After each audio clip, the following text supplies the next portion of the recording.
Assalamualaikum warahmatullahi wabarakatuh. Kembali lagi bersama saya Juliana Samawati, NIM 151422175, jurusan Pendidikan Guru Sekolah Dasar, Fakultas Ilmu Pendidikan, Universitas Negeri Gorontalo. Seperti biasa, saya membuat video ini untuk memenuhi tugas mata kuliah pengembangan bahan pembelajaran di SD yang diampu oleh Bapak Dr. Rustam I. Husain. Selamat menyaksikan.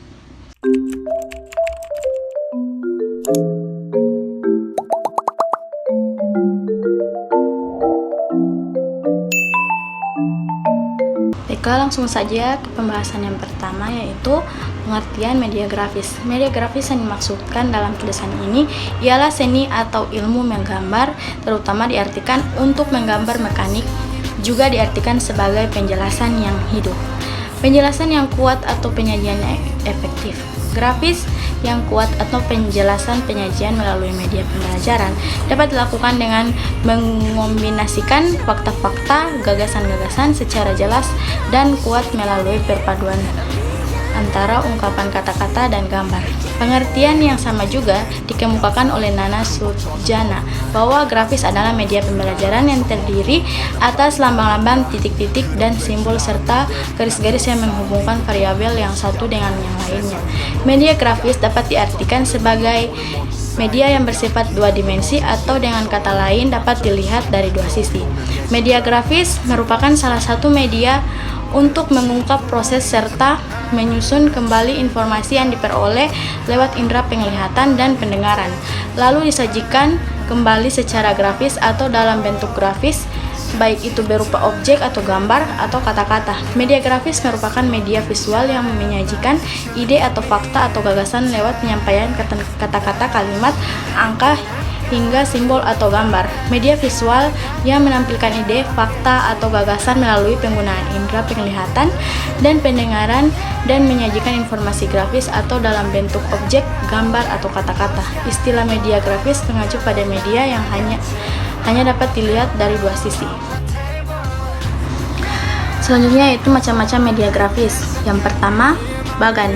Istilah bagan meliputi beberapa jenis presentasi grafis seperti peta, grafis, lukisan, diagram, dan poster. Bahkan dalam hubungan ini, bagan didefinisikan sebagai kombinasi antara media grafis dan gambar, foto yang dirancang untuk memvisualisasikan secara logis dan teratur mengenai fakta pokok atau gagasan. Fungsi utama dari bagan adalah menguatkan hubungan perbandingan jumlah relatif, perkembangan proses pengklasifikasian dan organisasi. Yang kedua yaitu papan tulis. Papan tulis adalah peralatan yang sangat diperlukan dalam setiap sekolah dan setiap kelas. Bahkan dapat dikatakan papan tulis itu menjadi fasilitas yang mutlak yang mempunyai kemampuan menyampaikan informasi secara visual tetapi tidak dapat menampilkan suara maupun gerak. Yang ketiga, diagram. Diagram merupakan gambaran atau sketsa dari bagian satu benda dengan mengajukan langkah-langkah suatu proses kerja. Diagram biasanya menjelaskan suatu hubungan antara data. Yang keempat, gambar. Gambar yaitu media yang merupakan reproduksi bentuk asli dalam dua dimensi. Media ini dapat berupa foto atau lukisan. 10 juga gambar adalah media yang paling umum yang dapat dimengerti dan diamati di mana-mana. Oleh karena itu, sebuah gambar dapat dibicarakan lebih banyak daripada 1000 kata. Senada dengan pendapat tersebut, penggunaan gambar dapat merangsang minat atau perhatian siswa. Gambar yang dipilih dapat diadaptasi secara tepat, dapat membantu siswa memahami dan mengingat isi formasi bahan-bahan verbal menyertainya. Itu peta dan global. Yang dimaksud dengan peta ialah suatu penyajian visual atas permukaan bumi, sedangkan global adalah model dari suatu bumi atau sebagian bumi tiruan dalam bentuk yang kecil. Dengan begitu dapat disimpulkan bahwa peta dan globe adalah alat yang biasanya dipergunakan dalam pembelajaran ilmu bumi. Oleh karena itu, tujuan penggunaan alat-alat tersebut senantiasa disesuaikan dengan tujuan pembelajaran. Model atau benda tiruan.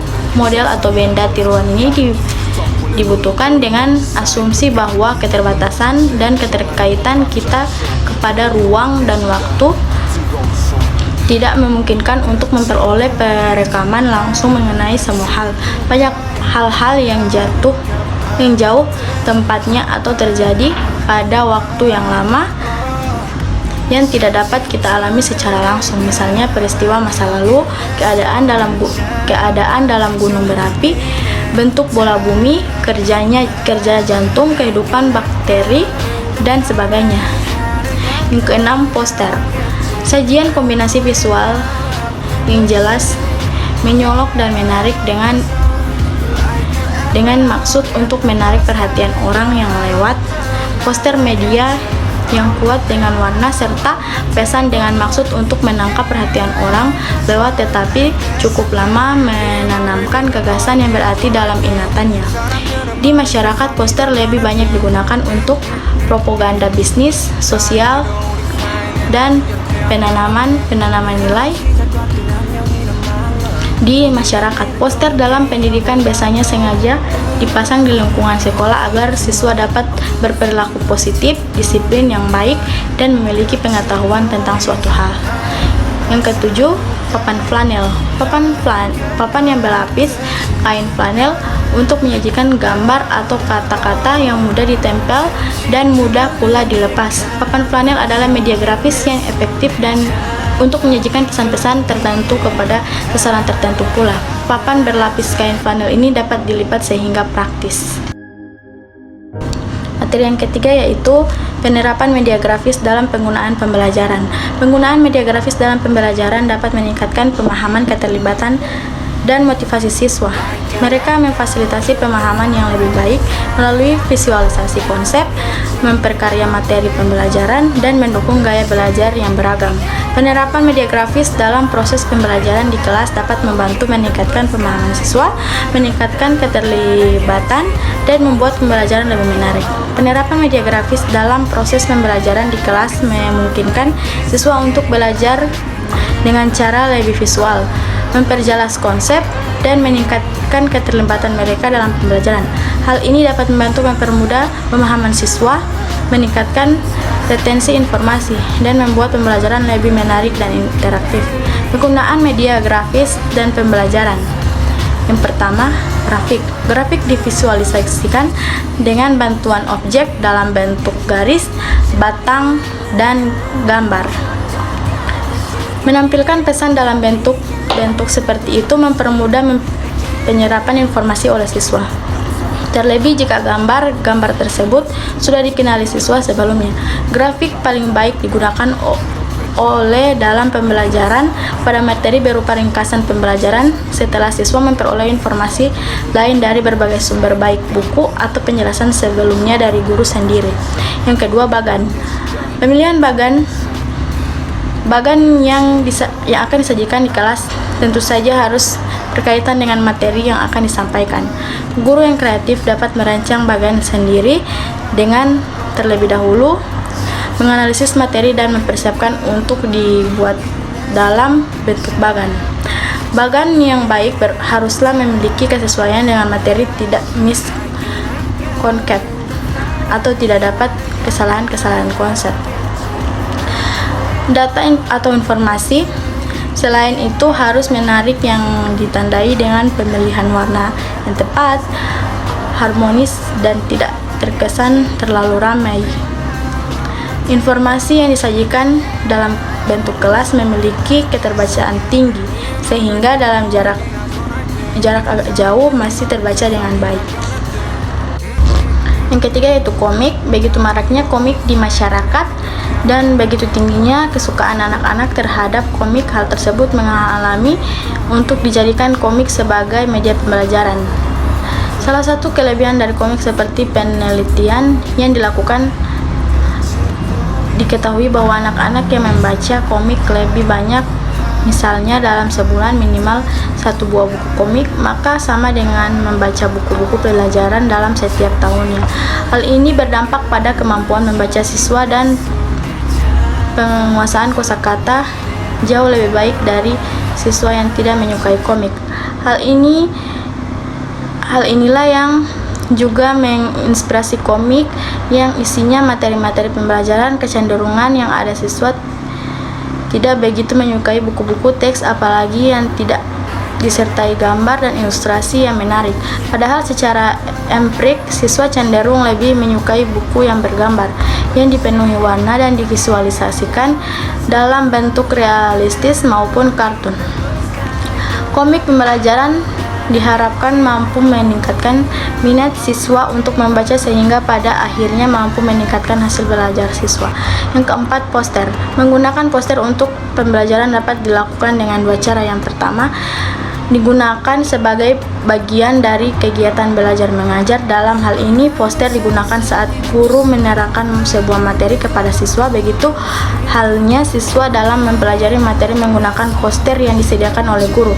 Poster yang digunakan ini harus relevan dengan tujuan dan materi. Poster disediakan guru baik dengan cara pembuatan sendiri maupun dengan cara membeli atau menggunakan yang sudah ada. Misalnya, guru membelajarkan siswa tentang teknik menulis keterangan naratif tentang pentingnya buang sampah pada tempatnya. Kemudian guru memasang sebuah poster tentang akibat membuang sampah sembarang. Guru menugaskan siswa untuk mengamati poster tersebut, lalu kemudian siswa diperhatikan untuk membuat keterangan berdasarkan poster tersebut. Yang kedua, digunakan di luar pembelajaran yang bertujuan untuk memotivasi siswa sebagai peringatan, ajakan, propaganda, atau ajakan untuk melakukan sesuatu yang positif dan penanaman nilai-nilai sosial dan keagamaan. Dalam hal ini, poster tidak digunakan saat pembelajaran namun dipajang di kelas atau di sekitar sekolah di tempat yang strategis agar terlihat dengan jelas oleh siswa.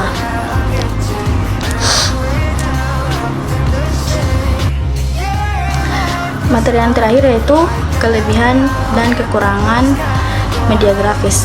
Betapa baiknya sebuah media grafis pasti memiliki kelebihan di satu sisi dan di sisi lainnya memiliki pula kekurangan. Untuk itulah maka berikut ini akan diketegahkan kelebihan dan kekurangan dari media grafis yang dapat diidentifikasi dari pendapat sejumlah ahli dalam bidang media grafis. Kelebihan media grafis. Yang pertama, dapat menerjemahkan ide-ide yang abstrak ke dalam bentuk yang lebih realistik. Kedua, dapat ditemukan dalam buku-buku pelajaran, majalah, surat kabar, kalender, dan perpustakaan. Ketiga, mudah menggunakannya. Yang keempat, dapat digunakan pada semua jenis dan jenjang pendidikan.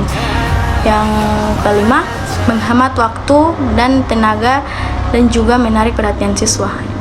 Yang keenam, harganya relatif lebih murah daripada jenis-jenis media pengajaran lainnya. Yang ketujuh, dapat mengatasi keterbatasan waktu dan ruang. Yang kedelapan, dapat mengatasi kekuatan daya maupun panca indera manusia. Yang kesembilan, sifat konkret dan lebih realistis. Selanjutnya, dapat memperjelas suatu masalah sehingga dapat membetulkan kesalahpahaman. Kekurangan media grafis. Yang pertama, kadang-kadang ukurannya terlalu kecil untuk digunakan pada kelompok siswa yang cukup besar. Yang kedua,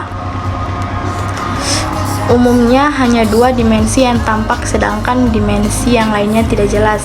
Yang ketiga, tidak dapat memperhatikan suatu pola gerakan secara utuh. Yang keempat, tanggapan bisa berbeda-beda terhadap gambar yang sama. Kelima, sulit dipahami oleh siswa yang tingkat usia dan pendidikannya masih rendah. Yang keenam, membutuhkan pengetahuan yang cukup dan keterampilan yang khusus dari guru. Selanjutnya, tidak cocok bila digunakan dalam kelas yang luas serta pembelajaran kelompok besar. Selanjutnya, sukar untuk melukiskan bentuk sebenarnya yang berdimensi 3 dan tidak memperlihatkan gerak seperti halnya gerak hidup. Yang selanjutnya, terlalu menekankan pada persepsi mata, juga kemungkinan kejelasan yang akan penuh dengan gambar. Selanjutnya yang terakhir yaitu gambar benda terlalu kompleks, kurang efektif untuk kegiatan pembelajaran. Sekian video dari saya. Lebih dan kurangnya saya mohon maaf. Wabillahi taufiq wal hidayah. Wassalamualaikum warahmatullahi wabarakatuh. Bye.